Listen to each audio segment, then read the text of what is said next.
Shalom dan salam sejahtera. Bacaan Renungan Harian 29 Ogos 2026 Sabat.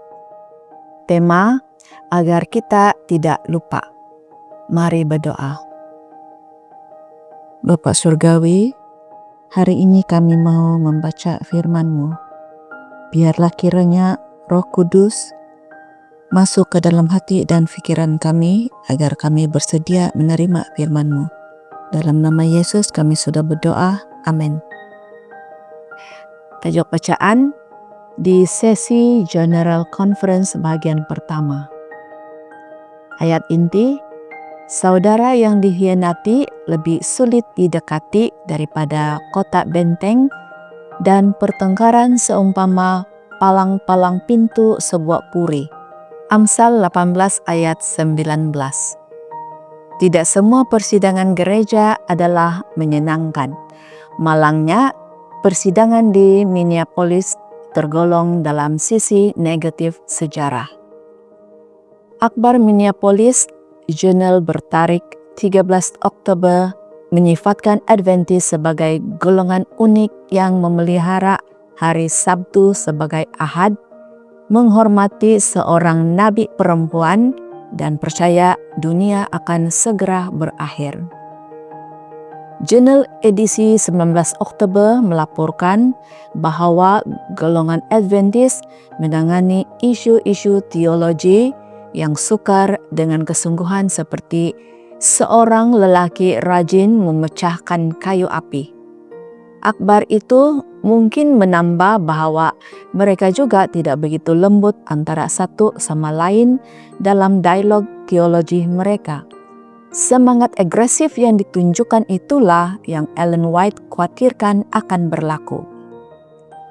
Sesi General Conference tahun 1888 berlangsung di Gereja Adventist yang baru dibina di Minneapolis, Minnesota dari 17 Oktober hingga 4 November. Sebelum persidangan rasmi bermula, satu persidangan khas untuk para pendeta telah diadakan dari 10 hingga 17 Oktober. Walaupun agenda rasmi hanya dibincangkan dalam sesi formal, perdebatan teologi berlangsung sepanjang kedua-dua persidangan tersebut.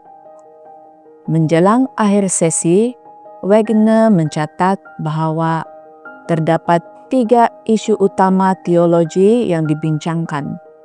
10 kerajaan dalam Daniel 7, kuasa Paus dan undang-undang hari Ahad yang dicadangkan, serta hukum dan Injil dalam pelbagai hubungannya di bawah tajuk umum pembenaran oleh iman.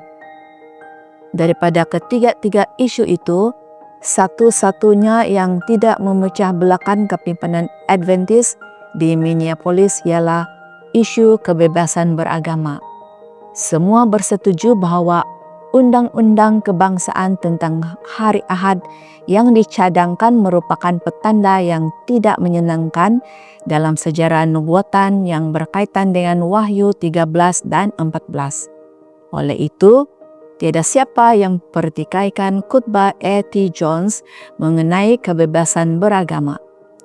Sesi itu mengambil 3 tindakan berkaitan isu hari Ahad: menerbitkan khutbah Jones mengenai topik tersebut, menajah beliau dalam jelajah ceramah untuk menyampaikan topik itu, dan menghantar beliau sebagai ketua delegasi 3 orang untuk memberikan keterangan di hadapan jawatan kuasa Senat Amerika Syarikat yang berkaitan.